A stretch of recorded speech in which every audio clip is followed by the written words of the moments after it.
আসসালামু আলাইকুম রাহমাতুল্লাহ। ষষ্ঠ শ্রেণীর সুপ্রিয় শিক্ষার্থীরা, আশা করি তোমরা সবাই অনেক ভালো আছো। আজকে আমরা আলোচনা করব তোমাদের অর্ধবার্ষিক পরীক্ষা ষষ্ঠ শ্রেণী ইংরেজি দ্বিতীয় পত্র কোশ্চেন পেপার নিয়ে। সো ক্লাসটা করলে ইনশাআল্লাহ তোমরা এখান থেকে পুরো কোশ্চেন পেপার কমন পেয়ে যাবা। তো এখানে আমি তোমাদেরকে দুইটা কোশ্চেন পেপার দেখাবো।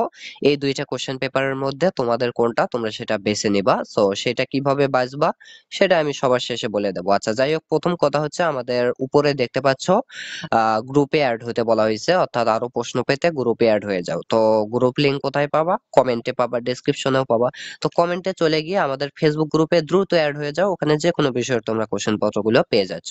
এবং নিচে দেখতে পাচ্ছ সাবস্ক্রাইব, তো সাবস্ক্রাইব করলে তোমরা ইউটিউবে আমাদের এই কোশ্চেন পেপারের ভিডিওগুলো পেয়ে যাবা, উত্তর সহ যেখানে দেওয়া হবে। সো দ্রুত সাবস্ক্রাইব করে রাখো। এখন প্রথমেই আমি তোমাদের তিনটা কোশ্চেন একটু অ্যানালাইজ করি। নাম্বার এক কোশ্চেন তোমাদের, সেটা হচ্ছে এই যে আমি কোশ্চেন পেপারটা দেখাচ্ছি, এটা কি তোমাদের কি না, তোমাদের এই কোশ্চেনই আসবে কিনা।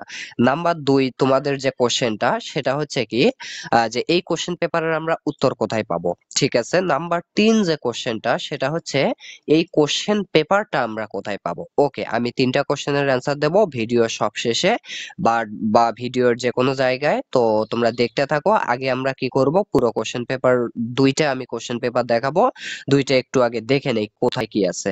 তো দেখো, half yearly class 6 subject English, NCTB কর্তৃক ফিগার আউট করা। আচ্ছা, টাইম দেয়া আছে 2 আওয়ার্স, মার্কস হচ্ছে 50 মার্কের পরীক্ষা হবে, 2 ঘন্টা সময়। প্রথমেই হচ্ছে পার্ট এ গ্রামার, যেখানে মার্কস হচ্ছে 30, অর্থাৎ তোমাদের গ্রামার পার্ট আর একটা রাইটিং পার্ট থাকবে।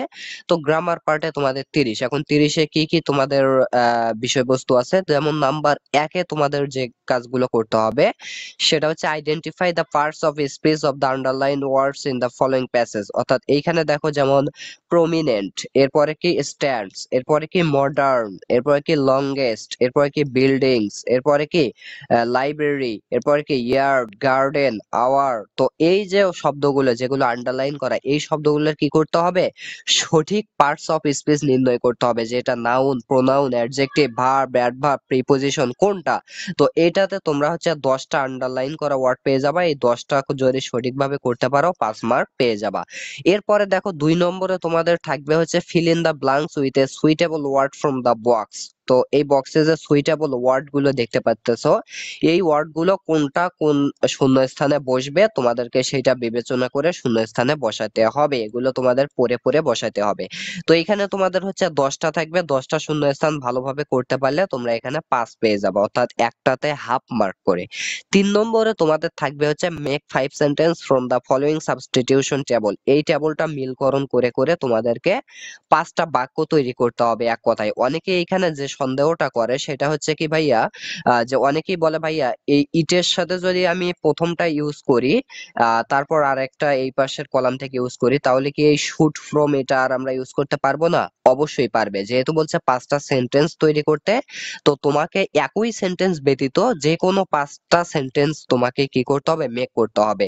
এতে কি হতে পারে, ধরো ইটের সাথে শুট ফ্রম একবার বসলো, আবারও বসতে পারে ইট শুট ফ্রম। ওকে, কারণ তোমাকে 5টা আলাদা আলাদা বাক্য তৈরি করলেই হলো। তো এগুলো একাধিকবারও ইউজ হতে পারে, জিনিসটা খেয়াল রাখবা। 5টা বাক্য তৈরি করলে 5 মার্ক তোমরা পেয়ে যাবা। 4 নম্বরে তোমাদের যে বিষয়টা থাকবে সেটা হচ্ছে fill in the gaps with the right form of verbs, অর্থাৎ রাইট ফর্ম অফ ভার্বস লিখতে হবে। এগুলো টেন্স অনুযায়ী তোমাকে পড়ে পড়ে বুঝতে হবে, এখানে নো এর পরিবর্তে নিউ বসবে নাকি নন বসবে। তো এগুলো তোমরা পড়ে পড়ে বসাবা। এরপর কি স্যাক্রিফাইস, এটা সঠিক ফর্মটা এখানে বসাবা।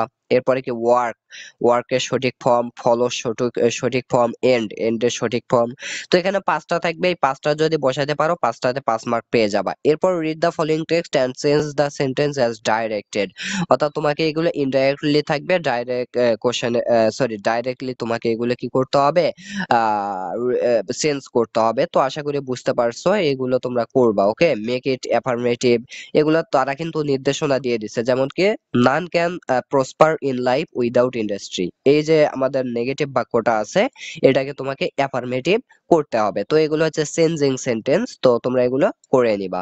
এখানে হচ্ছে 5টায় 5 মার্ক তোমরা পেয়ে যাবে। এরপরে 6 থাকবে হচ্ছে পাংচুয়েশন, অর্থাৎ কমা, দাড়ি, সেমিকোলন যা কিছু আছে সবকিছু তোমাকে বসিয়ে এই প্যারাটা সম্পন্ন করতে হবে। এখানে 5 মার্ক তোমরা পেয়ে যাবা পুরো প্যারাটা সম্পূর্ণ করতে পারলে। এরপরে পার্ট বি হচ্ছে তোমাদের কম্পোজিশন পার্ট, যেখানে তোমাদের থাকবে হচ্ছে 20 মার্ক।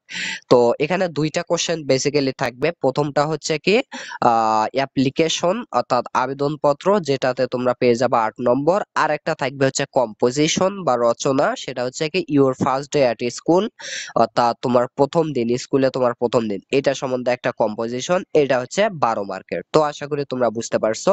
তো এই হচ্ছে আমাদের প্রথম কোশ্চেন পেপার। এর পরবর্তীতে আমরা দেখে নেব 2 নম্বর কোশ্চেন পেপারটা। তো 2 নম্বর কোশ্চেন পেপারটা তোমরা দেখতে পাচ্ছ হাফ ইয়ারলি এইভাবে। তো এইখানে দেখো আইডেন্টিফাই, আচ্ছা 2 নম্বরে এগুলোই আছে, ওই একই জিনিসই। তো আশা করি দেখতে পাচ্ছ তোমরা। এরপরে দেখো পাংচুয়েশন আছে রাইটিং পার্টে, এই দুইটা কিন্তু আছে। এখন কথা হচ্ছে আমি এত ভাবে দেখাচ্ছি না, কারণ এখন আমি বলবো যে এই কোশ্চেন পেপার তোমাদেরই নাকি।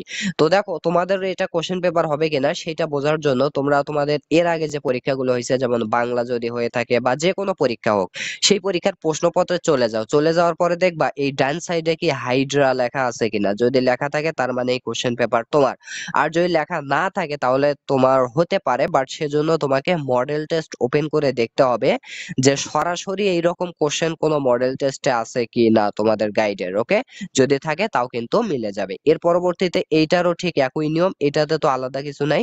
তোমরা তোমাদের অন্যান্য কোশ্চেন পেপারে দেখবা যে এই অংশগুলো ফাঁকা, এই অংশগুলো ফাঁকা, শুধুমাত্র এই জায়গাতে এরকম লেখা। পাশাপাশি এইখানে লেখা যে এনসিটিবি কর্তৃক বা এনসিটিবি না এনবি বা বিশেষ দ্রষ্টব্য, তো এইরকম কোনো লেখা আছে কিনা তোমাদের কোশ্চেন পেপারে, যদি থাকে সেক্ষেত্রেও কিন্তু মিলে যাবে। ওকে, তো আশা করি তোমরা বুঝতে পারছো। আর এখন কথা হচ্ছে এই কোশ্চেন পেপারটা তোমরা কই পাবে। তো তোমাদের সুবিধার্থে আমি ভাইয়া তোমাদের কমেন্টে, আমাদের এই কমেন্টে এই প্রশ্নের লিঙ্কটা দিয়ে রাখবো, সেখান থেকে তোমরা চাইলে ডাউনলোড করে নিয়ে পড়তে পারো। সো আশা করি বুঝতে পারছো। আজকের ক্লাস এ পর্যন্তই রাখতে চাইছি, অনেক বড় হচ্ছে। তো সবাই ভালো থেকো, সবার জন্য শুভকামনা। দ্রুত আমাদের গ্রুপে তো অ্যাড হবাই, সাবস্ক্রাইব করতেও ভুলো না। আল্লাহ।